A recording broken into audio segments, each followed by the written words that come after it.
and welcome to the Emirates Arena for BBL Championship action between the Glasgow Rocks and the Cheshire Phoenix right here on Sky Sports.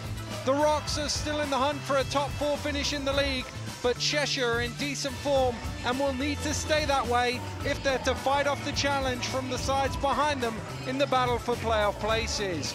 Before we get into all the action, let's have a look at how things stand in the BBL Championship table ahead of tonight's game.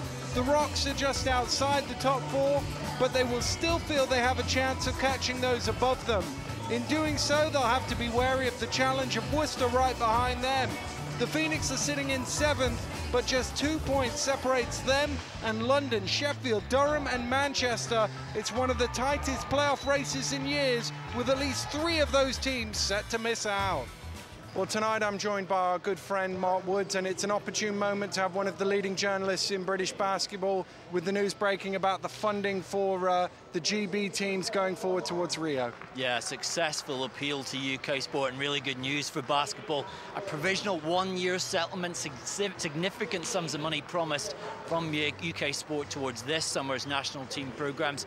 Possibly more funding to come between now and Rio Olympics in 3 years' time, but a real victory there, an appeal hearing. They had to present a case that basketball was going to be a long-term success with real medal potential. They've made that argument, but now the hard work really begins. And perhaps as significant to that is the discussions that will go along with all the funding bodies about how basketball is treated as a sport from the grassroots all the way up through to the elite level. This is an important time for British basketball. Yeah, we've talked a lot in recent weeks about the tip of the iceberg, about the stellar names going into the international field, but it's going to be very important to make sure that the grassroots funding is there in place as well. Now, Sport England have effectively put England basketball on probation, arguments there to win some of that funding back, to make sure that the youth can develop their skills, that the clubs up and down the country get support. And over the next few months, it's going to be important not just to win that case, but to make sure that the whole sport really continues to speak with one voice and one coherent argument. Interesting, there was an adjournment debate in the House of Commons. Talking about basketball can't happen very often. Let's actually talk some basketball, talk about tonight's game. You've seen a lot of the Rocks this season. They seem a little inconsistent from the outside. What can you tell us about them? Well, they are a team that really prides themselves on defense, and 80 points tonight for me is the magic number. 9 of the Rocks' 13 wins have come this season when they've held opponents under 80. By contrast, Cheshire, just 1 of their 9 victories have come when they've failed to score 80 points. They're a team that likes to run up and down the floor. They need to put points on the board to win. A real contrast in styles tonight. Well, the Phoenix short bench most of the time. Thompson just joining them tonight, that will give them a little boost. Yeah, absolutely. Stuart Thompson started the season at Worcester. Someone that they'll bring in just to spell those starters, the likes of Sean Mars, his veteran aging legs, really need that extra rest, and they're hopeful that him coming in just an extra couple of minutes. For the Rocks, of course, a couple of weeks ago, they brought in Jamie van der Beeken. A big player, likes to shoot from the outside as well, stretch the defenses there, and they're hopeful that bench production, which was a problem for them early in the season, will start to become an advantage. Well, those are the opinions of Mark. Earlier I caught up with both coaches to see what they had to say. Well, Sterling, look at your last 9 fixtures. You win a couple of games, you lose a game, win a couple of games, lose. Just trying to find that consistency right now. Yeah, it's been up and down for us throughout the course of the season, and I've been trying to pound it to the guys' head that, you know, if you want to make it run at anything, we have to be consistent with it and put more than a couple of games string together. You know, and right now I think we're struggling with the consistency of it. You know, at one game you see us playing great basketball and playing together as a team, and then the next one we're just making a lot of mental errors that we shouldn't be doing. So it's been kind of frustrating for us. Is it a game-to-game thing, or is there some things that seem to be repeating themselves? It's game to game. You know, it's game to game, and a issue that you have as a coach is sometimes questioning what team will show up on the day. You know, and we've seen good teams, and we've seen teams that haven't been so performance ready. So it just varies from game to game, but, you know, hopefully, you know, at some point we have to turn things around. You know, things have to get better for us, and we have to be ready to compete every time we step on the floor, and whoever the opponent is, to put on the same performance.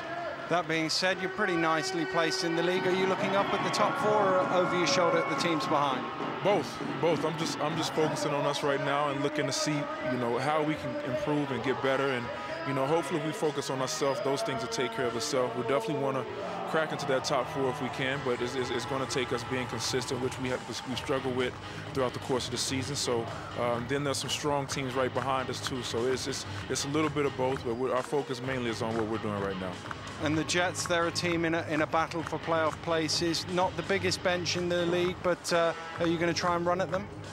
Yeah, we're going to try to do what we've always done. You know, we haven't, you know, they don't have a big bench, but they've been successful against us with the group that they have right there, and then we've had some success too. So once again, anything can happen today, and it's just about us going out and performing the way we should and executing on both ends of the floor, particularly the defensive side, and hopefully that'll string us through it.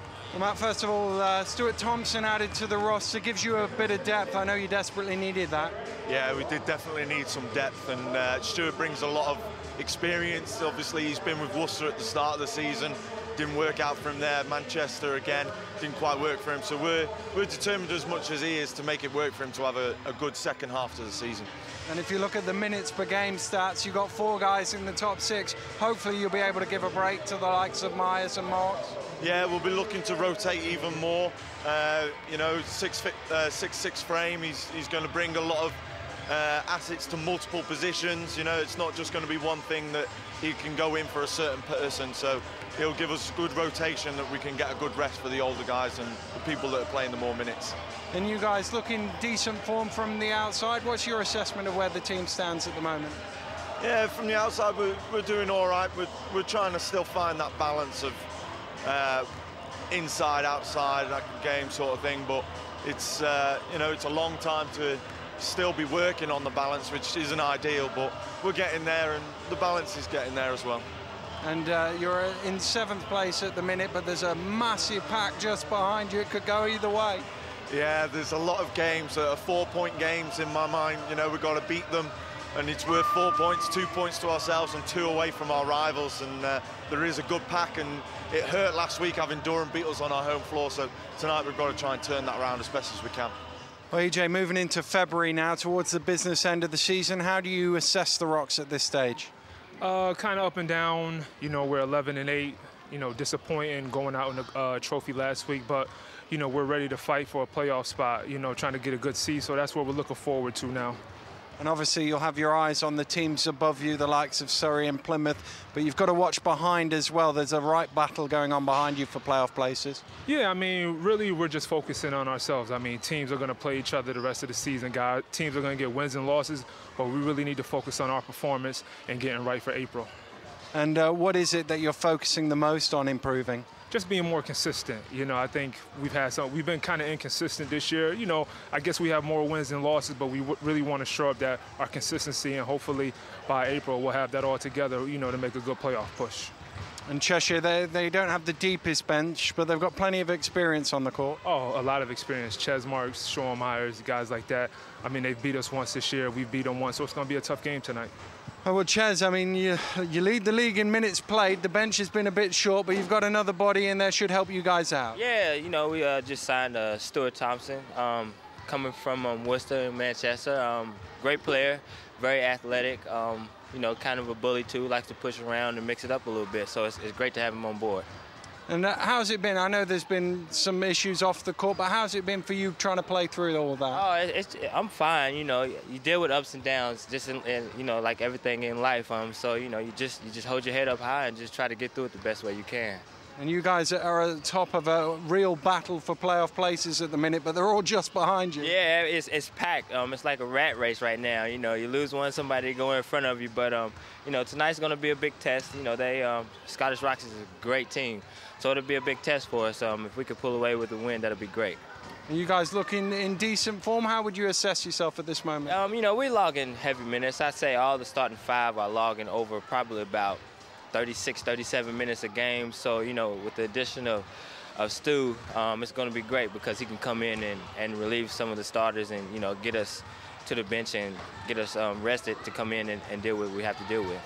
Good luck. Well, tip-off just 90 seconds away now. Let's take a look at the 2-team lineup, starting with the Rocks. And as we said, they've won 6 of their last 9 games, haven't managed to string 3 wins in a row together since November. But they are 4th in the league when it comes to scoring, without a real standout scorer, Mark, sometimes that's a blessing, sometimes it's a curse, being able to get points from multiple positions. Yeah, they've looked for that backcourt tandem of Donald Robinson and EJ Harrison to try and put points on the board in recent weeks, trying to get more in the middle out of Mike Ringgold, the double-double a couple of weeks ago, but Sterling Davis telling us he wants more consistency of him to be that body inside who can put up points in the block and also bring some offensive rebounding, which has been one of their huge weaknesses so far this season.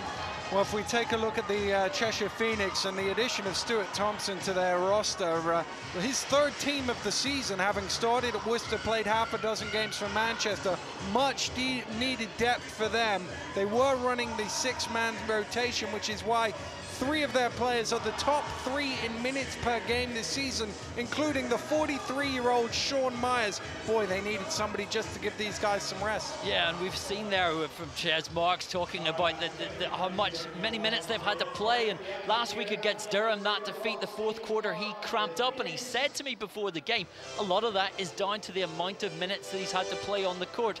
So they want to bring someone like Thompson, who can play lots of different positions, give them versatility, be an extra body, and not have just Chris Pearce as the only help coming off the bench. Well, as they traditionally do here in Glasgow, the fans to their feet, they like to get up and applaud their team until they get the opening score. And here we go for the opening tip, and it's Ringgold who at the second attempt wins it, tips it back to EJ Harrison, and Glasgow will have the first attempt at a score here with Murray. Murray from behind the arc for 3, doesn't go. Trying to get things started, Gareth Murray from behind the arc, but nothing doing, and it is Cheshire who bring it forward with guns.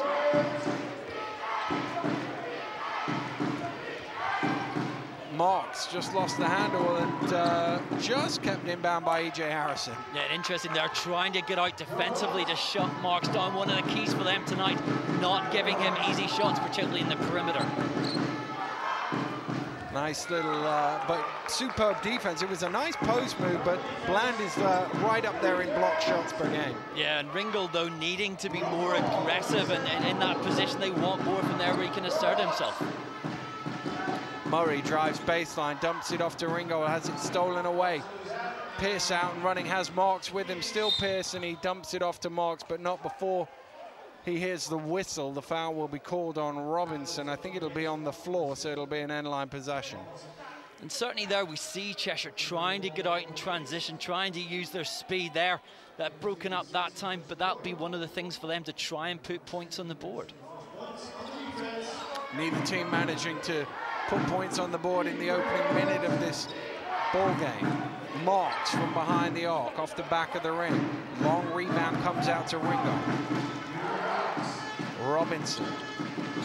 Robinson fires up for 3 and hits, and finally the scorekeeper has something to do. Yeah, a little bit of a defensive lapse there from Sean Myers. He has got range out in the perimeter, need to make sure they guard him tightly. Opening points of this ball game. Marks down in the low post, kicks it back out. Shot clock down to 5. Myers, head fake, gets stuck underneath. They're going to have to throw this if they get it, but they turn it over first, and Robinson off and running will lay it in for 2. Yeah, breakdown there and just able to pull away. And interesting, these first few minutes there, that defensive pressure from the Rocks, that's what they pride themselves in.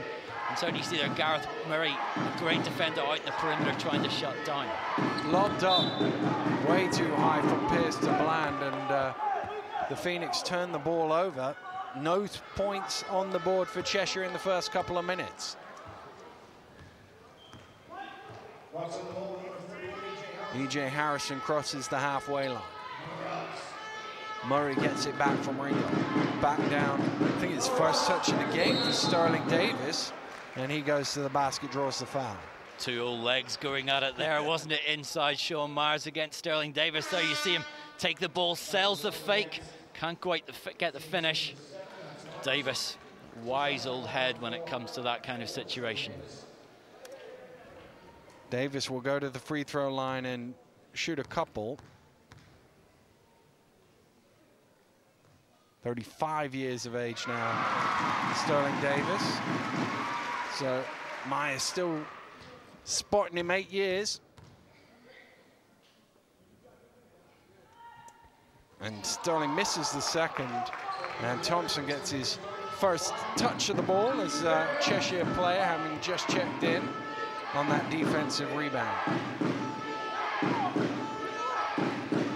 Thompson around the high screen, lobbing it, trying to get it into Bland. They've tried to get that there. Myers eventually picked up the pieces, but they've tried that diagonal pass from one corner to the low block. Both times it's been overcooked. Yeah, it's a real gamble to do it inside there and really not running the offense efficiently here in the first few minutes of this game.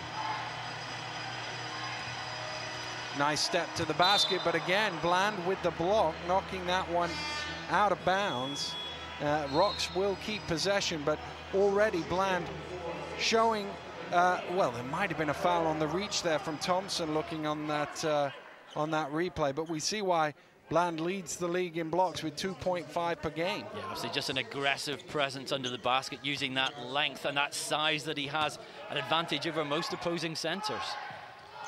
Shot clock getting low as E.J. Harrison fires up off the back of the ring. Rebound is grabbed by Marks. Marks drives in, tries the bounce pass, does get it to Gums. Gums, I think, is fouled, and he'll go to the line for 2. Just over 3 minutes in game, not really settled into any flow just yet. Not really, and I guess there's a little bit of a new rotation that Matt Lloyd's looking at in the Cheshire bench tonight. Arrived just before tip-off here, had to drive up, got a full-time job as a teacher, just got here half an hour before tip-off, but he's trying to work with this team on a nightly basis, trying to make sure the system more reflects what he wants from this team, which is better defense, along with that offense that has been consistent this year. Gums makes both free throws, cuts it back down to 2. Low scoring opening few minutes here. Points at a premium. Robinson around the screen.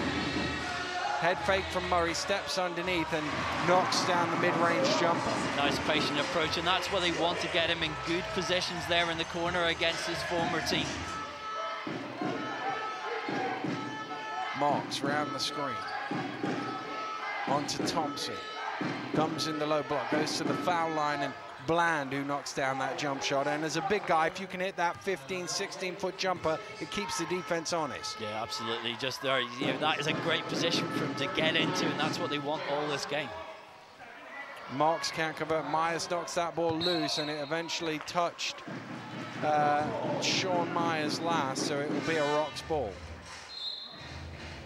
And we see there the two of them scrapping for there. That'll be an intriguing battle. Myers against Davis. Davis should expect maybe just that little bit quicker, try and get around Myers, but certainly setting up Davis in the low block where he's been so effective over the years, something the Rocks have to try and rely upon. Big screen from Davis as E.J. Harrison goes past him. Ringgold in the low box, spins one way, kicks it back out to Murray. Murray cuts through the defense, dishes it off. Ringgold fires it up, doesn't quite go. And that's out of bounds. Last touch by the Glasgow man, so it'll be a Cheshire ball. Now we see the scrap foot, but Ringgold there just on that low post hasn't really been able to assert himself since he arrived here late last year. Has got the quickness, has got some nice moves, but physically being able to finish, that's been a problem for him. It's not easy with Bland in there tonight either. It's going to be hard to get those shots off in that low post. Marks drives in, dishes, great pass from Marks to Myers for 2. Yeah, absolutely, and he's got that ability, hasn't Myers? The defense expecting him to take the shots, finding the open man there, using that advantage, and Myers wide open. Screens left and right. Harrison comes to the near side, gets the ball back at the top, drives through, pulls up. E.J. Harrison is always going to make that little 10-foot floater. Yeah, we've seen that time and time again over the years. Leader for this team, and important for him to get going offensively early. Sometimes we've seen him struggle this season, but he does set a tone often for Glasgow. Here's Thompson for Phoenix. Myers kicks it back out. Marks had to go back to the halfway line to get it. Now the shot clock is low. Fires one from deep, not far away, and tipped in by Thompson, going after the offensive glass. Great hustle play, and that's exactly why they've brought him in here, to add those extra 1 or 2 points. Look at that alert, the shot clock running down. Scrap inside, Thompson first to it. Good awareness. Drive, oh, beautiful move along the baseline. I thought for a minute there that Robinson might have hurt himself, but actually just dropped his gum shield. He was picking it back up, but what a finish along the baseline. Yeah, absolutely. He has that ability, that athleticism there. We see that, gets the pass, the great feed, finishes it off above the rim. Something probably I think he's been guilty of not doing enough this season, using that kind of range. And now we see Jamie van der Beeken checking in for the Rocks as an extra body in the middle going up against Bland. Certainly has a better size matchup against Bland than Ringgold had previously. Here's Gums. That one kind of bobbled its way through to Bland. Bland going strong, though. Nothing in strength given away there. No, that's a challenge for van der Beeken. We now see it. He is someone that we want to see, can he be a defensive presence? We know he can score. He's got a nice jump shot from the outside, more known as a perimeter player in college and his professional ranks. But certainly defensively, he'll need to try and make sure that Bland doesn't get those kind of easy baskets on the block. Robinson round the screen. Oh, the lane just opened up and he went and flushed it down and drew the foul from Thompson. Total defensive collapse there by the Phoenix. Just gave him the lane to the basket. Yeah, Pierce just fell asleep there in the perimeter. Robinson, alert to the opportunity, finished it off. A couple of quick dunks in a row for Robinson. That time he was fouled, so he'll go to the line for the bonus free throw. Makes you almost wish we'd seen him in the All-Star dunk contest a few weeks ago. Just some discussion between the officials. Not quite sure. They were saying something to Sterling Davis. Not quite sure what it was, but we're okay to go. And he converts the three-point play, and that separates the sides. 15-12, the Rocks lead this one. Pierce, back round to Gums. Marks bounces it down to Thompson. Thompson under great pressure from Murray. Rocks get it back, and Harrison looking to push now. Has Robinson in the corner, but decides to wait. Davis wants it, feels he has a mismatch in the low block. Can they get him the ball? No is the answer to that. Shot clock getting low. Cross-court pass, they finally get it to Davis. And that's why he wanted the ball. Oh, but he missed it in the end. Gums. Forced to stop. Bland on the trail. Stolen away by Robinson. Has Harrison with him. Doesn't need him. And three quick jams in a row from Donald Robinson. And the Rocks are up 5. Well, you knew that was going to be a highlight. But again, great awareness in the perimeter. Where that pass was going to go, stepped in. Easy pull away here. A nice aggression from Donald Robinson here, putting that offense spark underneath the Rocks, and that's why they're in front here in this first quarter. Nice move to the basket from Ches Marks. I think expect that to be a shootout. Robinson against Marks tonight. That battle, who puts up the most points, a big deciding factor potentially in this basketball game. Well, Robinson already into double figures here in the first quarter. Van der Beeken from behind the arc said he likes to spot on. He's got that range. That's the spot he absolutely loves. That's where they want to try and get him involved. He's not a back to the basket player. He does step out, has that ability, shows it there. But the Phoenix at the other end of the floor are getting to the basket too easily. Yeah, absolutely. Just that lack of interior toughness that the Rocks have shown all season. They'll think they'll bring Wedemeyer in soon to try and block that gap. Harrison fires up for three. That's off the back of the ring. Rebound Van der Beeken, and the Rocks can reset. Inside to Davis. Davis challenged by Bland. They get to keep it. In fact, they'll get it back, the Phoenix, because that's a turnover. Looked like it should be an easy two there for the Rocks, but just a sloppy pass in between two guys. Yes, perhaps that lack of chemistry. The guy that's only been in a couple of weeks isn't quite sure where everyone is spacing on the floor, but you know, the Rocks really need to be more aggressive defensively. Now we see Andy Wedemeyer and Bryce Fantasia come in. What can they do differently? Maybe just that little bit more energy off the bench that Sterling Davis wants.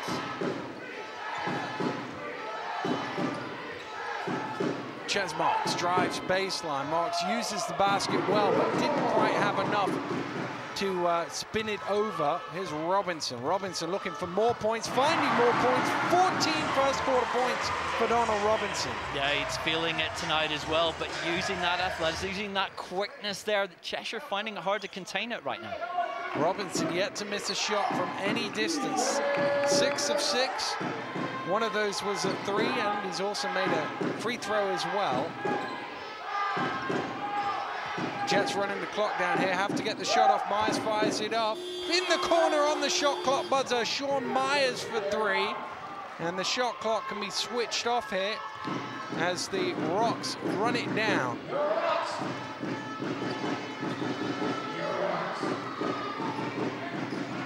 Fantasia directing traffic. Turns the corner, spins back the other way. Hard to the hole, doesn't go. Good rebound from Wedemeyer. Myers might be able to fire one. No, he had to throw it from the halfway line. He tried to pass it forward. But the first quarter, all about Donald Robinson. Perfect shooting, 14 points, he's been the difference. Yeah, the worrying thing though for the Rocks, everyone else there, they need to be more aggressive in this second quarter, particularly defensively. Cheshire, their energy's been up. The new players coming in, Stuart Thompson's made an immediate impact. But so far, fairly even.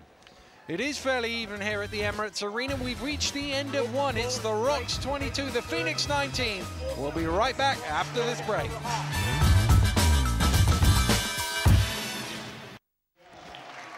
Welcome back to Glasgow, where Sterling Davis and his Rocks lead by 3 here against the Cheshire Phoenix. Not much in it. Donald Robinson doing the damage for the Rocks in the first quarter with 14 points. But pretty spread other than that, certainly at this end of the floor. Marks is the leading scorer. Here's Myers, who hit one late in the first quarter, trying to add another 3. That one doesn't go. Daisy, a little stop and go, forced back out, and Beacon passes up the 3-point shot. He's not going to pass it up twice. That one doesn't go, and Ringgold had the inner position, and Myers just grabbed hold of him to prevent him getting the rebound foul call. Yeah, and Cheshire, you see with that inside presence there, they don't really have that big body. It's really a sort of centre by committee there, despite the sort of physicality of Bland. And if Ringgold can get inside and work his way in there, he can cause them some problems. Rocks come back out top to reset. Rounds from Wedemeyer, fires up from behind the arc, doesn't go. Easy rebound for Gums, and he's going to look to push it. Kicks it cross court to Marks. Marks goes back up top to Pierce. Gums screaming that he wants the ball in the low block on the near side here. Pierce comes round to him, but in the end sends the ball back the other way. Marks cuts through the defense, lays it in for 2, draws the foul, he'll go to the line for the bonus. Veteran player just spotted a little gap and went through it. Well, that's the ability that he has to score, though. Look at that, he just spots that gap. Van der Beeken, not fast of foot, just take that one extra step, was past him, finish, and now the chance to make that 3-point play. Also wrapped the ball up like a running back about to get hit, just to make sure he hung on to it. And then once he'd gone through the contact, pulled it back out for the layup. He does have that ability, Ches Marks, to bail them out when they needed to get those extra baskets, and that's why he's leading the league in scoring this season. Ties the game at 22, that 3-point play. Wedemeyer trying to get it on the bounce back from Van der Beeken. It was a tough place to bounce the ball down, and that's Phoenix. Really where you want him to use that body, to back that in and to make the defender work for that. Well, that's the thing. You look at him and you think, well, he's got to have some post moves with a body that size. There's Fantasia out on the break, trying to draw some contact from Myers, who just backed out of the way, gave him the layup. Fantasia, someone else, the first half of the season, a little bit disappointing, hasn't put up the points production that Sterling Davis has been looking for. Last month, we've seen a little bit more out of him. Critical to have that bench presence in the backcourt. Gums trying to penetrate. Murray with the help defense. Moves it on to Pierce. Fires it up. Had his shot blocked.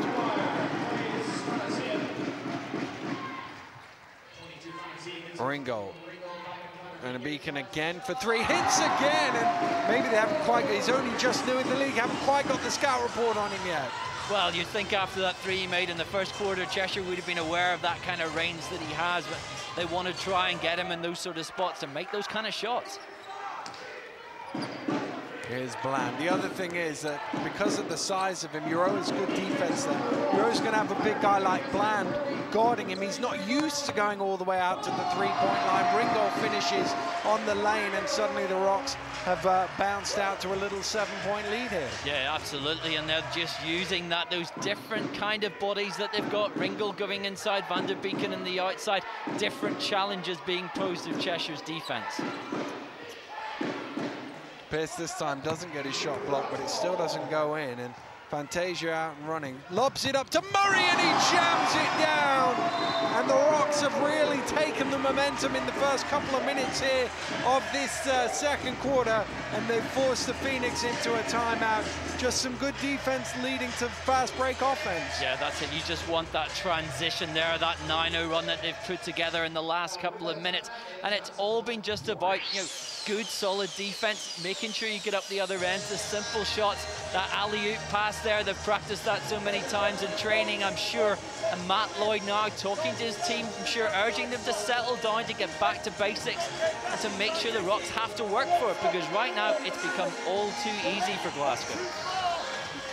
Well, there's been 5 turnovers. There's also been a couple of occasions where we saw it at the play before the last one, where you get a block shot, which is almost a turnover, and they're off and running. And they've just looked to get out quickly, the Rocks, and that's helped them, coupled with the odd three-point shot here and there. What I like from the Rocks at the moment is Mike Ringgold. He is an X-factor for them since he arrived in season. Has been up and down offensively, up and down defensively, but has been a key the last few minutes in making sure that Cheshire aren't getting those easy baskets inside they were getting earlier. He can be a real energizing factor for them. Well, the two teams making their way back out onto court. Last action was that alley-oop dunk, which has given the Rocks the biggest lead of the game here at 9 points. It was 22-19 at the start of this quarter, so a 9-3 start in the first 3 minutes, which the Phoenix are trying to answer here. Marks. Myers under pressure, got a little contact from Ringo. It's one of those where big guys, they have their hands up straight before the foul and after the foul, but during the foul it goes forward and the referee spotted every time. Yeah, it's the kind of one the players often stand there protesting their innocence, saying, I never touched him, Gov, but there it's a smart play from a smart veteran in Sean Myers. Myers then at the free throw line, draws iron on the first. 7 points in the game already for Sean Myers, looking to make that 8.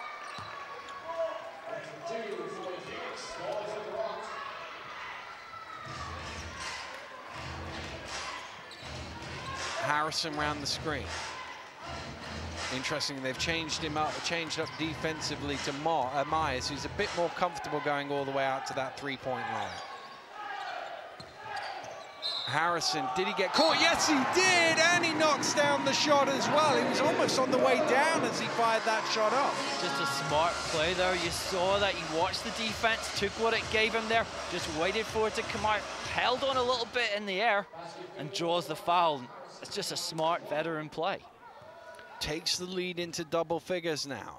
Trying to make it 11 with this free throw. 34-23, and it's been an excellent start to this second period by the hometown Rocks. Bland. Myers. Thompson attacking the basket. Good enough defense, and that was a frustration foul as much as anything. Realized it wasn't probably the greatest shot, so he tried to make amends and ended up making it worse. Well, one thing that Cheshire, I'm sure Matt Lloyd is now wanting his team to do better is rotate better on defense. You're finding too many guys on the Glasgow offensive side of the ball being left open now, just maybe miscommunications.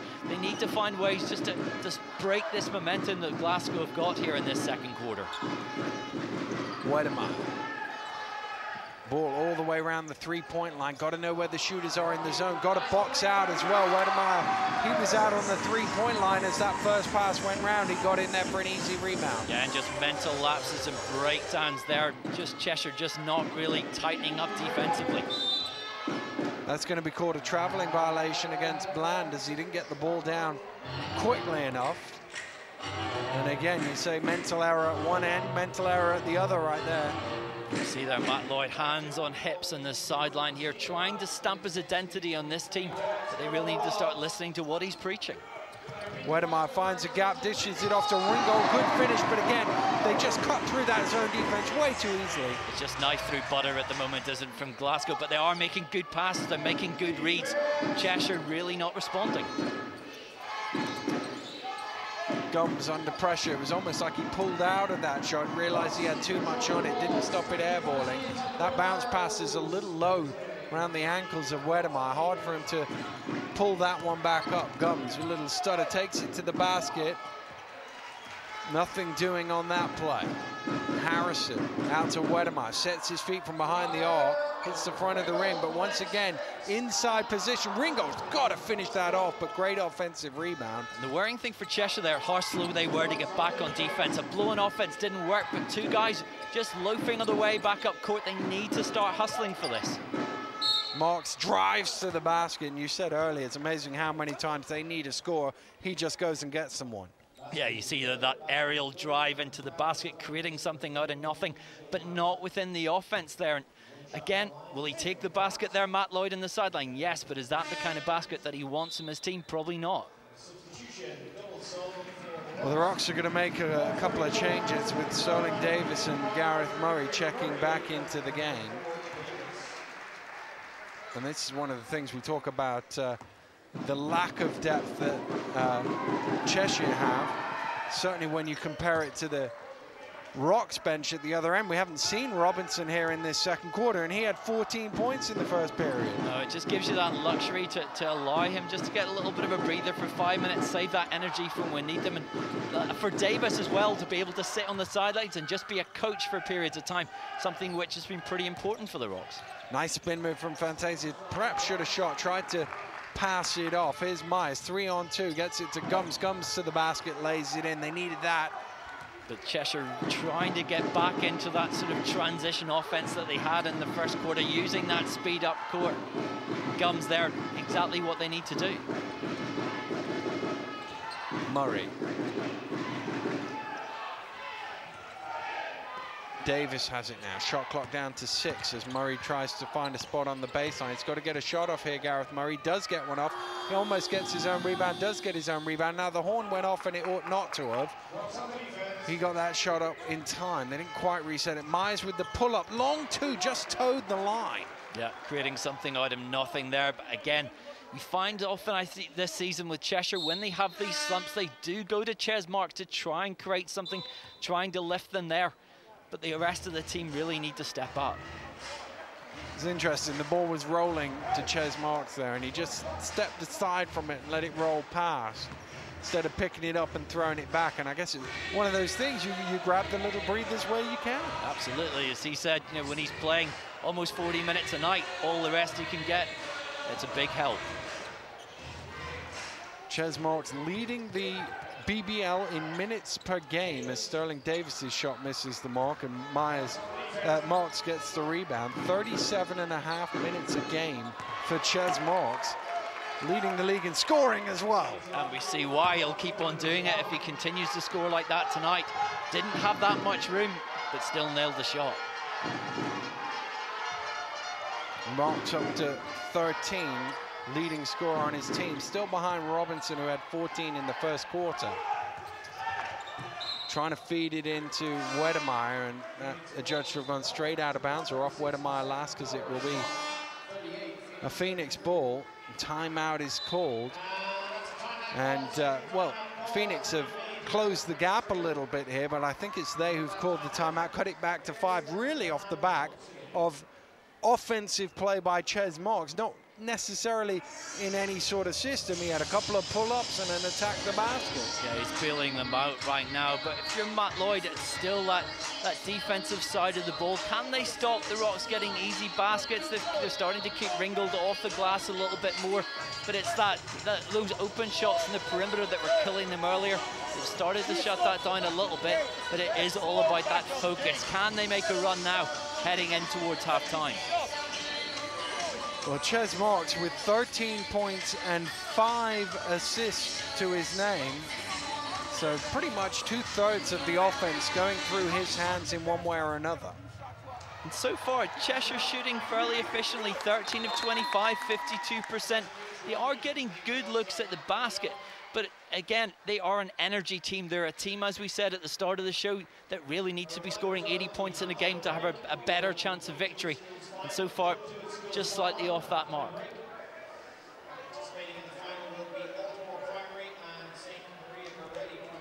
Ches Marks brings it forward for the Cheshire Phoenix, round the screen. Gums on the near side. Thompson comes up to the top to get it. Trying to get it inside to Bland. It ends up in Pierce's hand, blocked by Ringgold, and he just grabbed it.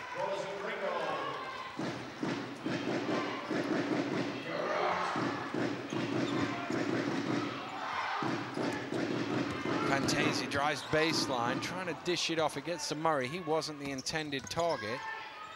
Wedemeyer under pressure, dumps it off to Ringgold with the shot clock ticking down. Double team comes. Wedemeyer has to fire it up from behind the arc. It hits the ring so they can play on. Again, the horn goes. That time, once the ball's in there, they've got to wait for it to hit the ring before they can switch the shot clock off, which is why the horn sounded.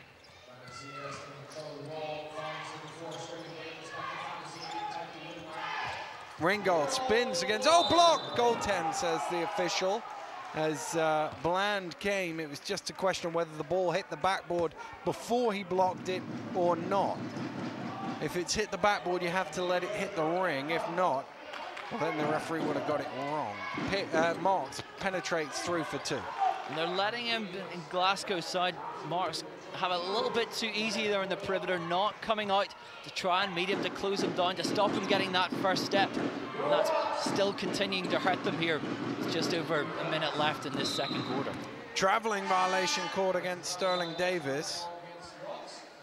And that'll give the Phoenix the ball back. Substitutions both ways. Donald Robinson into the game for the first time here in the second quarter. 9 minutes passed. He had 14 points in the opening period of perfect shooting. Interesting decision that, isn't it, from Sterling Davis? You've got a guy doesn't really need a rest, plenty of young legs there. Now we'll just see what he can do in this last minute. Marks' shot doesn't go, although in fairness, while he was off the court, they did build that lead at the start of the quarter, and perhaps he didn't want to break that up.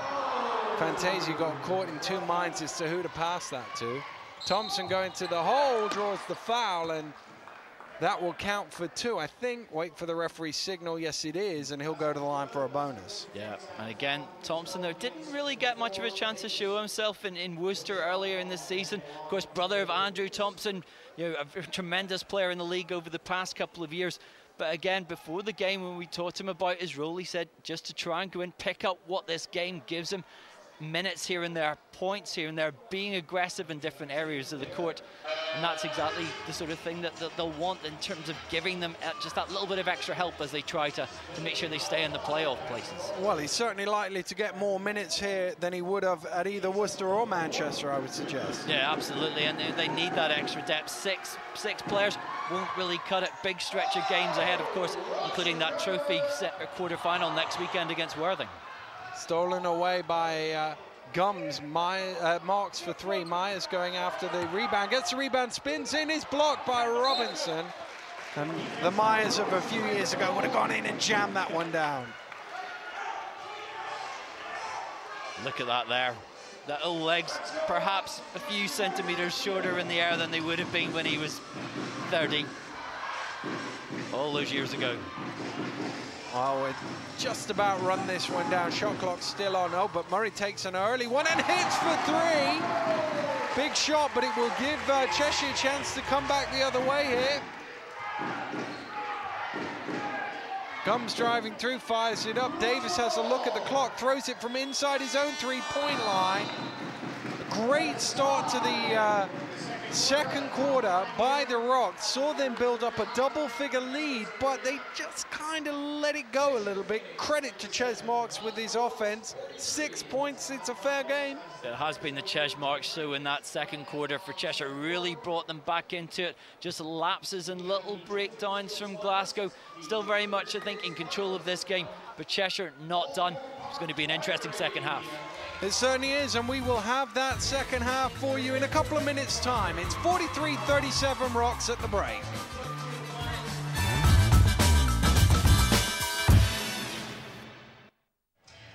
Welcome back to Glasgow. Rocks leading Cheshire by 6 here at half-time, and Mark Woods doesn't become a leading British basketball journalist without getting the inside scoop. What can you tell us? What have you picked up over halftime, Mark? Well, speaking to Sterling Davis there, he said the big thing for Glasgow must be consistency. Felt in that first half, when they extended lead, they relaxed and let Cheshire back into it. The biggest thing for them now stopping Ches Marks getting out in transition. As for Cheshire, I had a quick word with Chris Pearce. He said for them, with all the rotations that they've got, the biggest thing is they must keep up their intensity, not relaxing and making sure they know their roles the second they step on the court.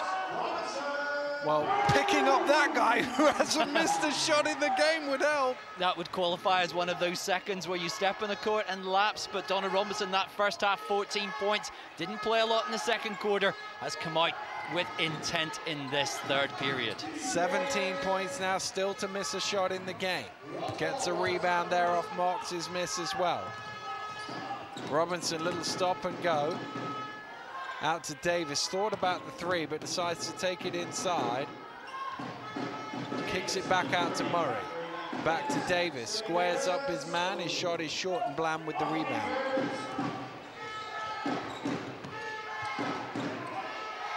Marks bouncing it towards Myers, not loose, saved by Murray, and Ringgold will be called for a foul as he tried to knock it away from Ches Marks. And you saw there the havoc, though, the nervousness that Marks creates within Glasgow. The pass there didn't quite come off. Sean Myers not perhaps quite alert to it, but they'll want to really make sure they don't give Marks any opportunity to hurt them. Travel. Just picked up his pivot foot. Doesn't help when you pivot away, when you jab away left, because you're likely always to come back the other way with the pivot foot. You see, he dragged it there. Just that second too slow. Basic mistakes. Tough when you're trying to get back into a game when you're 9 points down.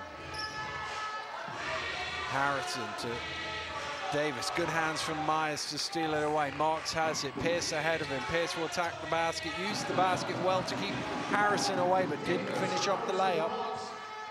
Good defense, though. Didn't give up on the play. Now a chance at the other end. Davis hits him for three, and what could be 2 fast break points becomes 3 points at the other end. How quick it turned around there, and those opportunities, you can't let them slip, and that's the difference when you're fighting for that 8th playoff spot. These little moments can be so critical in the course of a season. The other thing, with so many games, so many teams involved in that little fight, as Bland puts 2 points on the board, every weekend it's going to fluctuate one way or the other, particularly when teams are playing each other, going on at the same time. Sheffield are playing Durham. That's a big game that Cheshire will be interested in. Manchester are also in action. We'll have all the results from around the BBL at the end of the show.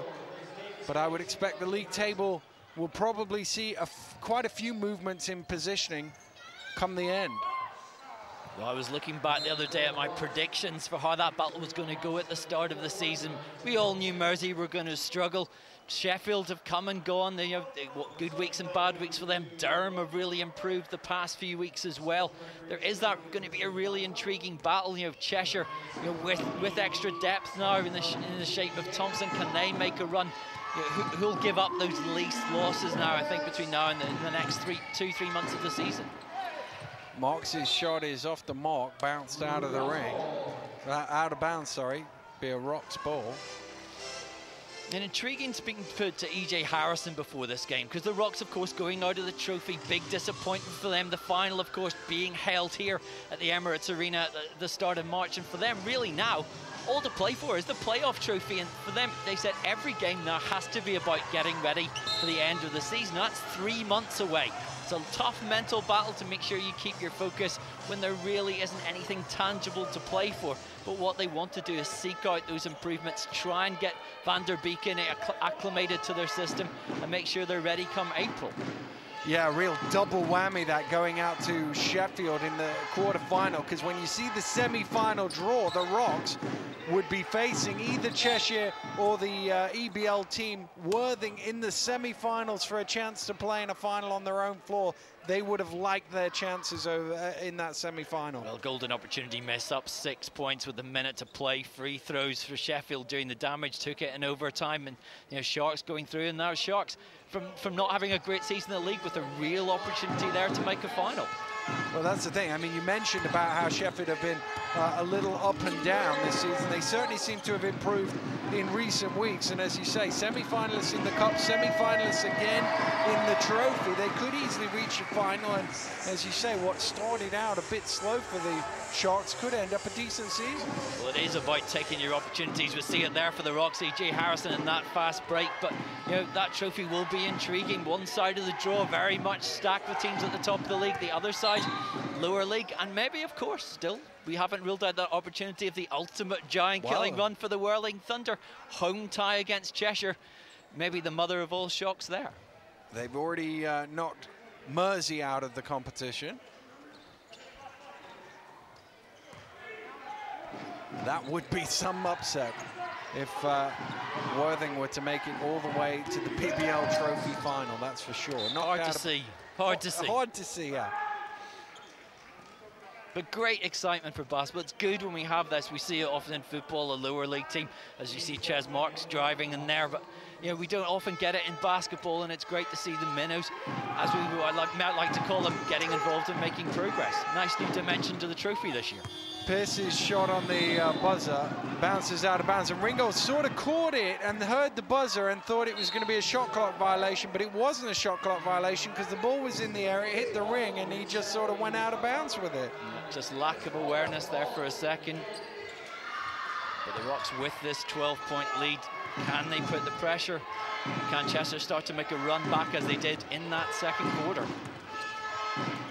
Gums dumps it off, and there's going to be a foul there, pushing foul. I think it was on the pass rather than the shot.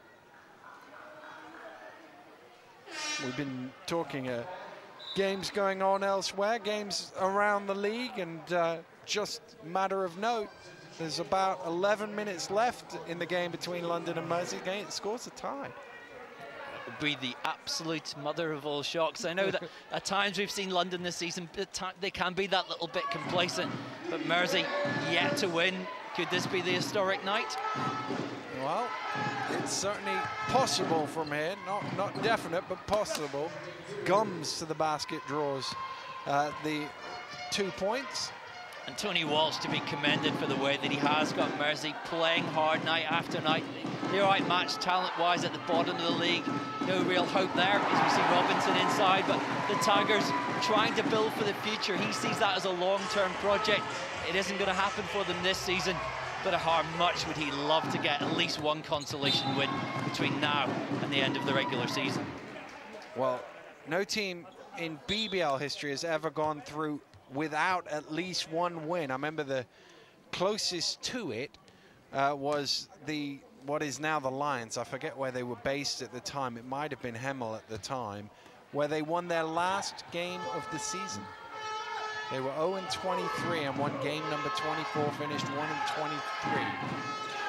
Can't remember exactly when it was, 1990 or something, a long time ago. Back in the mists of time when you were a slip of a lad. Indeed, Myers fires up on the shot clock buzzer, rebound pulled in by Sterling Davis. Actually, it might have been Docklands. Got it the wrong way around. It might have been London, and they beat Hemel in that last game. Because I remember in the last week of the season, the undefeated team lost their first game, and the winless team won their first game as Davis hits on the shot clock buzzer. You know, you can tweet us at BBL official. Yeah, sure somebody someone out else, there will yeah. be sitting over the stats. There we see Sterling Davis padding his stats wide open. Too many times that Cheshire allowed him to do that tonight. Yeah, I think it was Hemel was the team that was involved in both of those games. They gave Kingston, as it was, their only defeat of the season, and then a couple of days later gave Docklands, I think it was, their only win of the season. I'm sure that's it. Somebody will correct me if I'm wrong. Time out on the floor. We'll take 1-2. We'll be right back after this break.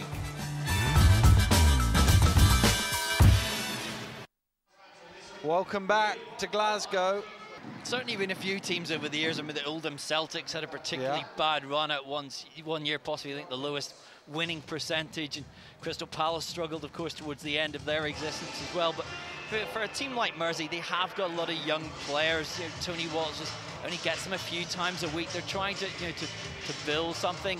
It's tough for them when it's not that long ago that we remember them winning league titles and playoff titles and trophies there. But for them, it's all about the long-term building and trying to create something in Liverpool there. And I guess the same for teams like Cheshire. We spoke to Mike Burton, of course, the club stalwart before the game, and you know, such a long-time servant to basketball in Cheshire. They've got big plans. They're hoping to get an arena finally built in Ellesmere Port within the next couple of years. There, Leicester, of course, you know them well. Possibility of a new arena near Grace Road at the cricket ground in Leicestershire. A lot of long-term building projects right now around British basketball, and that's very critical to the health of the club. We've seen here Glasgow this season moving into this magnificent new facility. Their crowds have grown up, and the excitement built around the club. And you know, there are good positive signs here, and we talked about the funding issue with British basketball, the national teams getting funding. There is a lot of good work coming together, and hopefully this momentum that we hoped would come out of 2012, we thought it might stall. Maybe the good news that the GB have got in terms of getting their performance funding from UK Sport will keep this rolling forward.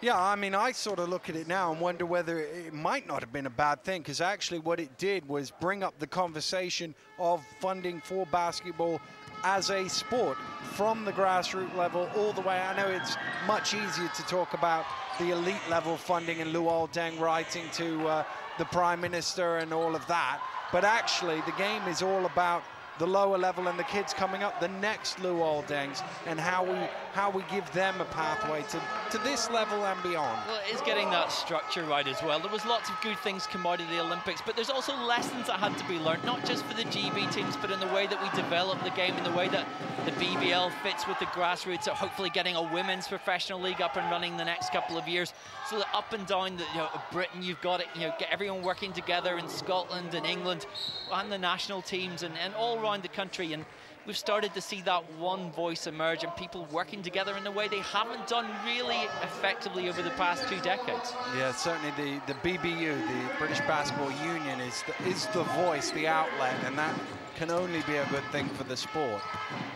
Back to the action as Thompson fires up for 3. That almost drops in. I think that came off Murray last, so the Jets will get a reset on that. The Jets, I knew I was going to say it at some point.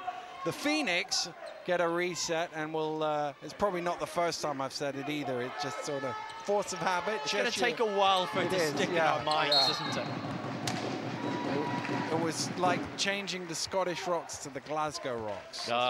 Or from the Edinburgh Rocks in those late lamented days at Meadowbank. Here come the Rocks. Murray to Robinson.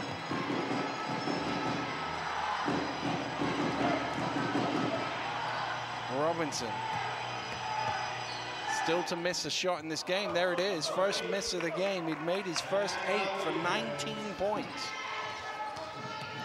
Marks attacks the basket. I mean, when he goes, he's going, and he will score at the end of it. It's almost like you can't stop him. Yeah, absolutely. 7 for 14 in this game, and this is the time when inevitably they're going to turn time, and he's going to back himself to try and ignite something here from the Phoenix. They really need a spark from somewhere, and he's usually the guy that provides it.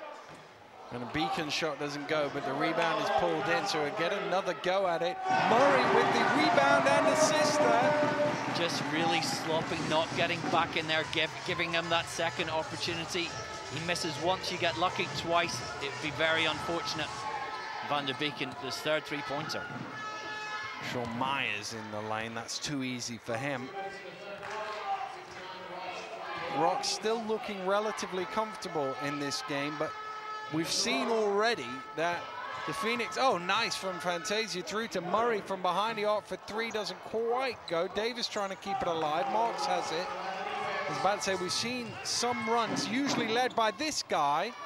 His pull-up three doesn't go from the Phoenix, so they're more than capable of putting points on the board quickly. But they, as the ball bounced along to Myers, look a long way short of that magic 80 points you talked about at the start of the show, Mark. Yeah, absolutely. And the longer they can keep them contained here, then the better it's going to be for Glasgow. But you still feel if I'm sitting on the bench there in the Cheshire side, I'm thinking, well, I've seen Glasgow a few times this season in the fourth quarter, looking comfortable but falling away. And if you keep the pressure up, you know that they are a team that does have that mental frailty, and that maybe something good can still come out of this. And it's still only 11 points with 11.5 minutes to go in this ball game. Murray, little stop and go, drives along the baseline, gets up in the air. That'll be a traveling violation as he just sort of bobbled the ball. Got called for shuffling his feet. He's arguing there that he bobbled the ball and didn't actually move. There we see it in the replay. Murray just ran out of space there. Just that little bit of inattention from Van der Beek, and needs to take that up and be aggressive with it. You know, on this league, if you've got size, it's a huge advantage, but you have to capitalize upon it.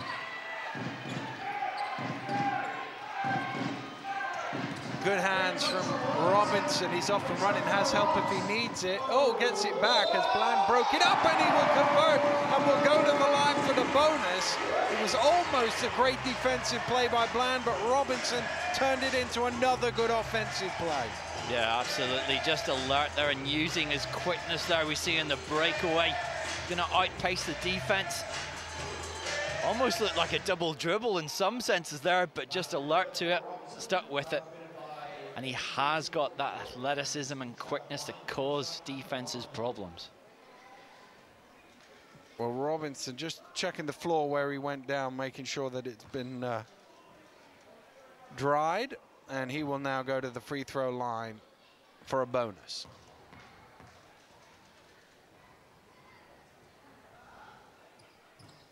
And he converts.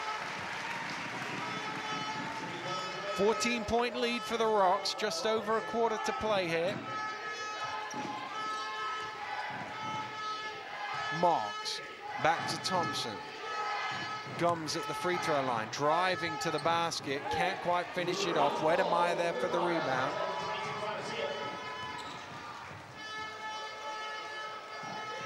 And Ringo, turned over by Bland, couldn't quite keep up with the ball. Well, he sort of went past the ball. Sloppy play for both teams for a second there. Yeah, just mistakes here. And Cheshire really, I think, missing Gabe Haskins tonight, just having that kind of confident hand on the tiller. A little bit inconsistent at times, but he is someone that brings them a lot of assists. And missing him here.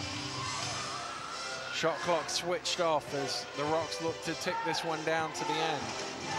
Fantasia turns the corner, bounces it off to Wedemeyer. I think Myers got a little touch on that. Yes, says the referee.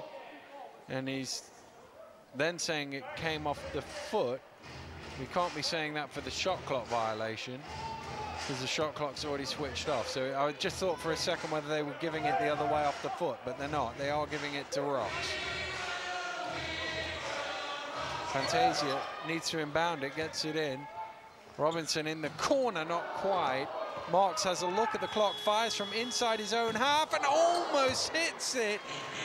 A lot of work for Ches Marks and his Cheshire Phoenix side to do. The Rocks finally seem to have gripped hold of this game. They had it for parts in the first half, but they've really extended away here in the third quarter. Well, I'm sure the big thing for Sterling Davis, just 11 points conceded in that third quarter, really tightened things up. Stop letting Cheshire get easy baskets, and now in control of this game going into the fourth. Certainly are. Rocks by 14 at the end of the third quarter. We'll be back with fourth quarter action after this break.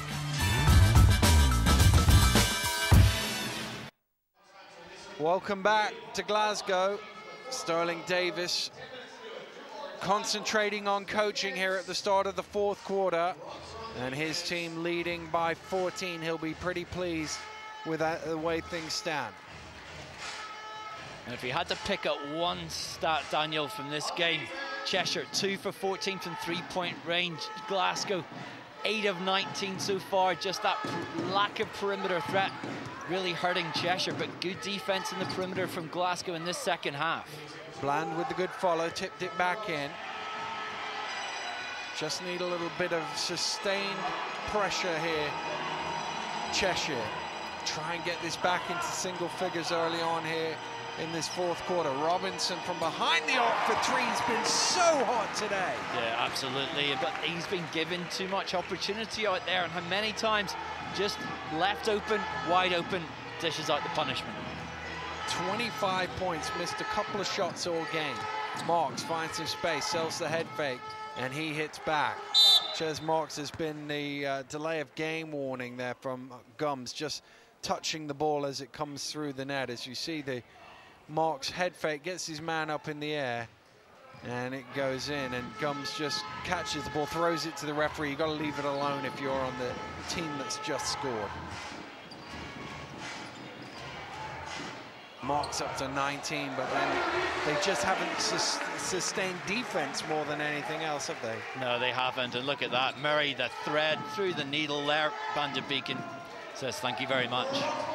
3-on-1 break here. Fantasia goes on his own block, but followed by Robinson, and he lays it in. Everyone's standing around there watching that board as it came back from Cheshire. Robinson uncontested there. Matt Lloyd in the sidelines at the minute looking a little bit disconsolate. His team down by 17, really not with many ideas here. Myers towed the line, that'll only be worth 2, it doesn't go anyway. And here comes Robinson. 27 points for Donald Robinson. Fantasia around the screen, keeps going. And really nobody helped out, and then by the time they did help, they left Wedemeyer open, he just tipped it in. Yeah, that's just about hustle, it's about staying in the game. The Rocks, not a good offensive rebound team, but tonight have just been outshining Cheshire. And we see there, even at the other end, poor defense translating into poor offense, not finishing it off what should have been an easy score. Yeah, Ches Marks not very happy with himself for not laying that one in. Here's Pierce, who's just checked back into the game, gets it to Ches Marks. Gums. Whoa. That'll be a backcourt violation. Pierce thought the ball was going to be deflected and took his eye off it and then tried to readjust and ended up turning it over. And these are just little things that are going wrong for Cheshire right now, but little things they really need to improve upon over the next 6 to 8 weeks if they want to make the postseason. In Glasgow, a tough place to come and play. Rocks 6-3 here. Cheshire just 3-10 on the road all season. Looks like it'll be 3-11, but they can't allow those kind of breakdowns. Van der Beeken, he's not just done it once tonight, he's not just done it twice, but Cheshire there just didn't even challenge that shot. Got to get out. I mean, as you say, when you've seen him do it, there's no excuse, no matter what you may think. Marks under pressure has it knocked loose, and it comes off his hip, and things are really getting away from Cheshire right now. And you see that kind of pass he's trying to make, just trying to force things now. You know, Cheshire just aren't good enough team to do that. And again, they've only got that 6-player rotation tonight. Maybe they'll have Haskins back for next week, but at the moment, Glasgow just tearing them apart. Harrison inside throws it away, trying to get it to Robinson. He was up in the air and he didn't know what he was doing with it. Dumps it back to Gums, Pierce does, and lays it in, but it only cuts it down to 20. Here's where you see Sterling Davis on the side. When he spoke to us at halftime, talking about the breakdown his team had in that second quarter, He'll be challenging his team now to make sure they assert themselves. They don't allow Cheshire even a sniff of a comeback into this game. He wants that consistency. And over the last 6 minutes here, he'll want to see that even when they've got a big lead, that they can hold on to it, they can apply themselves, and they don't lose focus. They've got a tough stretch coming up, not beyond the realms of possibility that they can still get a top 4 finish.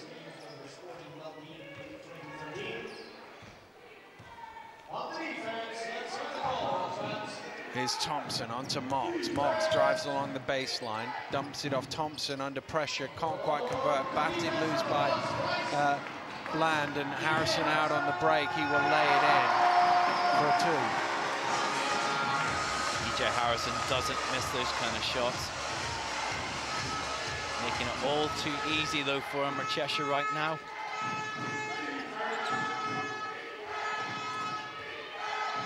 Myers. Thompson from behind the arc for 3, a little bit short, and a Beacon with the rebound, and Cheshire are looking tired running backwards, aren't they? There isn't that energy that they had earlier in the game, as we see there Matt Lloyd calling a timeout. We saw in that second quarter when they were making their run, there was they were contesting shots. They were making sure they got out in the perimeter. They weren't allowing Glasgow to have anything particularly easy. At the minute, Glasgow just doing whatever they want out in this court. Once the players take a break, we will too. More action when we return.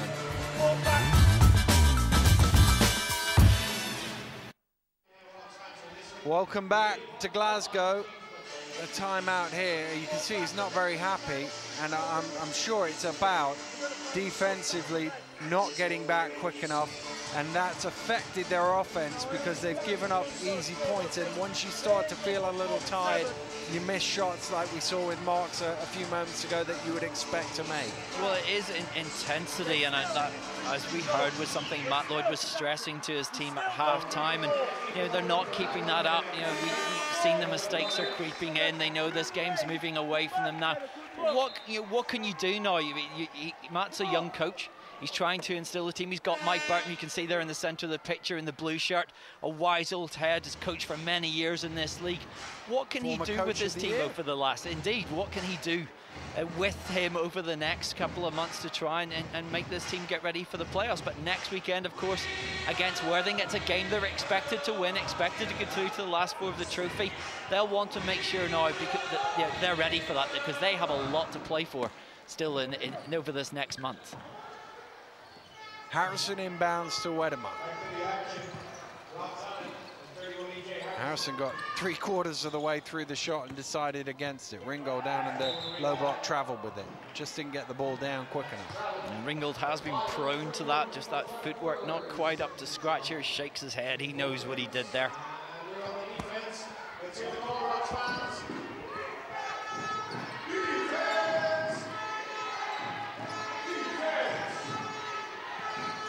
Myers to Thompson. Marks driving baseline, dumps it inside, breakaway again for the Rocks. We've seen a lot of this in the second half. Just break away for points. It's too easy, isn't it, for Robinson there with that quickness. You see that, the nice feed from Harrison. He knows exactly where he's going to be. Finished off there. It's very simple. Lead out to 24. Myers from deep behind the 3-point line was short, kicked out quick. Van der Beeken's going to wait for some help.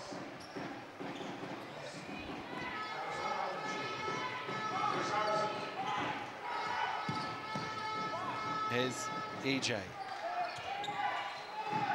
Back out. Round to Wedemeyer, fires up for 3. Does it? Yes, it does. At the second attempt, drops in. But it's going for you. It really is going for you there. The Rocks just extending this lead here.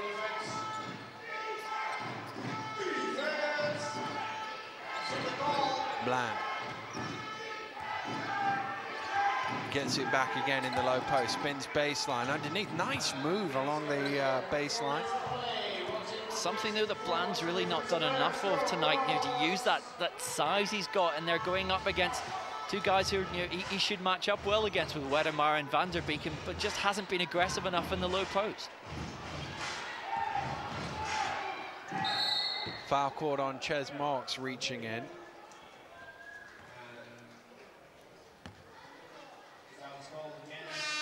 And I think it'll be 2 free throws. Just wait for the referee signal. Certainly the players are starting to line up like that. And Donald Robinson looking to tick up to the 30-point mark. Really set his stall out early, made his first 8 shots of the game. He's only missed a couple all contest, had 14 points in the opening quarter. And, oh, he's missed a free throw. Still looking to get to that 30-point mark, but he really got them off and running in the early stages. Yeah, he has. I mean, a little bit of an uncertain start when he came in. His first year as a pro this season. Early on, you've struggled particularly defensively, but has started to get it. E.J. Harrison, I know, spent a lot of time with him, just making sure he picks up good habits in practice and in games, and they're expecting to see the best of him down this second half of the season.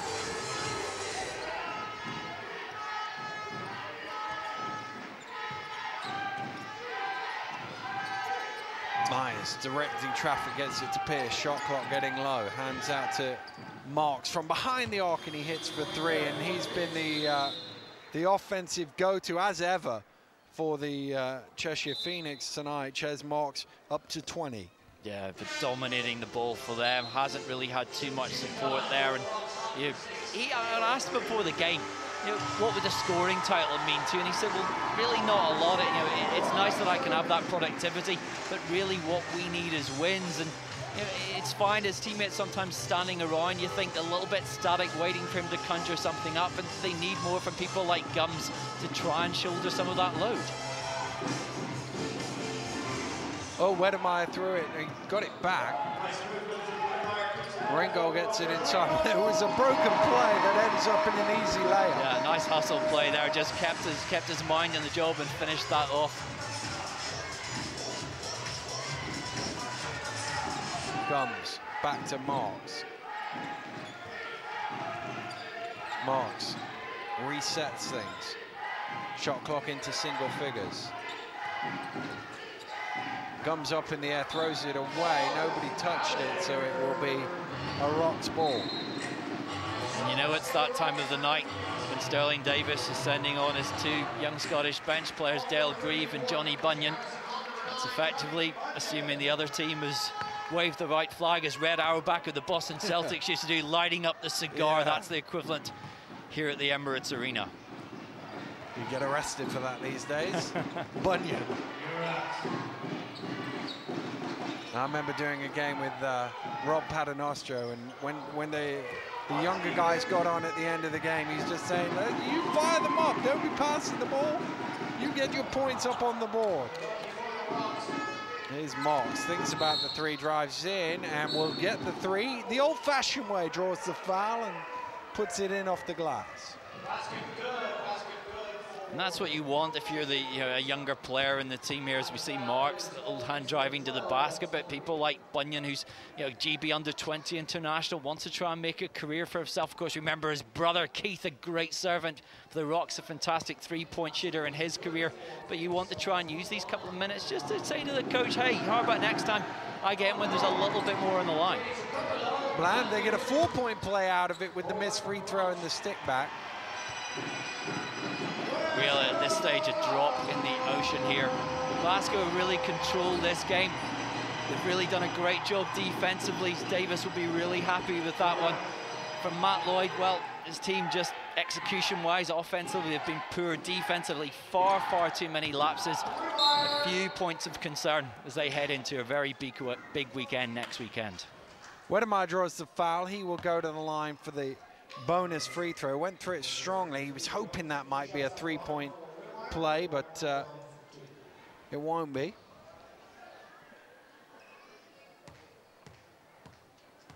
As we go to the line, of course, one other result in this evening, as we sit and watch this, that London have beaten Mersey 88-79. We were both sitting where it looked at possibly Mersey might finally get off the mark. Something to go, that hasn't quite happened, and the Tigers' barren run continues. And Wedemeyer converts the free throws, but take heart from getting closer, I guess. Gums spinning, draws some contact on the arm. He'll go to the line for 2.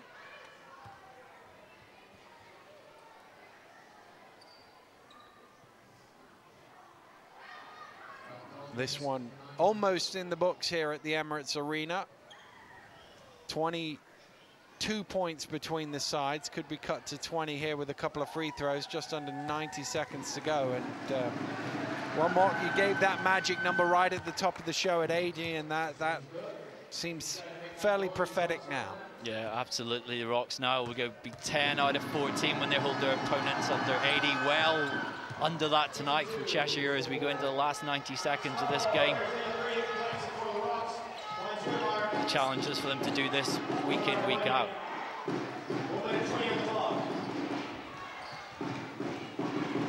Bunyan.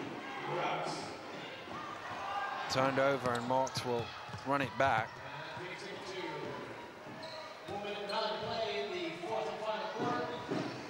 Time ticking down here. Van der Beeken there reminded me of Shaq trying to dribble the ball. The big man there doesn't really look like his natural position, but a fantastic pass there.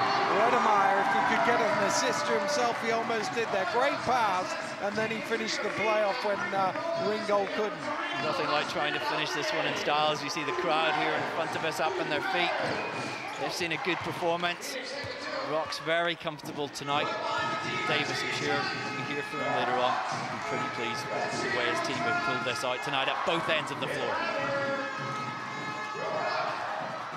Van der Beeken, as they just try and tick time down here, foul is called.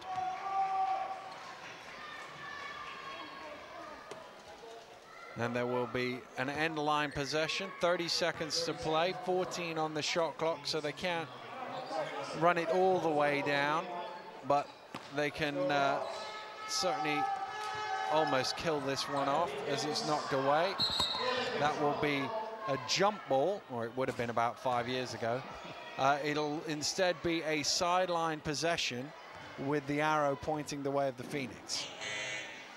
A rare bright point for Cheshire in this fourth quarter, winning the battle of that possession arrow. But you know, for them taking this forward, particularly looking forward to that BBL Trophy quarter-final, they must improve their defense tonight. Too many blown assignments, too many times that, particularly around the baseline and behind, that the Rocks have been able to get into those gaps, just not really keeping up that intensity for 40 minutes. They did it for spells in the second quarter. But going forward, if they want to hold on to a playoff place, they'll need to try and plug those gaps. They'll have to shoot here as well because the shot clock is still on. Pierce steps underneath and fires it up, but that will do it. Great victory for the Rocks. Donald Robinson got them off and running early on with his 14 first quarter points. Third quarter, they came out strong, built on that lead. Robinson ends up brilliant shooting night for 30 points. Rocks never really in trouble in the second half. No, they really did pull away. They made sure that they didn't relax. They kept that intensity. And more importantly, they stopped Ches Marks in transition. Really tonight for Cheshire, he was the only player that was managing to do any damage. Once they stopped that particular problem, it all became pretty plain sailing. And a very comfortable victory for Glasgow Rocks here. Certainly was. It's finished here. The Glasgow Rocks 87, the Cheshire Phoenix 69. Well, that was one of those nights where pretty much everything you put in went in for you, Donald. Oh, yeah. I was just trying to help my team get the win. You know, it was a much-needed win, a big win, help get our confidence back from the loss from the Sharks last week. So, you know, I was just trying to help out. In first quarter, I think you had 14 points. You made your first 8 shots of the game. I mean, you got a couple of dunks and a three-pointer. Did that get you going, get you feeling like everything was going in? Oh, yeah, absolutely it did. You know, I just came out, try to be aggressive from the start, you know, and then they carry on through the rest of the game. So, you know, like I said once before, just try to help the team do better, you know, trying to help get to the March now. It's the main goal now. And the second half of that game, you guys started to accelerate away. Did you change anything at halftime to build that lead? We just wanted to come out stronger on the second half because we know that they probably want to come out with more shots, put it up more shots, and then come out more aggressive. So that was our main key, just to come out stronger and more aggressive second half. So, yeah. And you mentioned last week's loss. How hard was that to get out of the system? Oh, man, you know, it was a bad taste, you know. It was a much-needed win. You know, we were trying to win the trophy.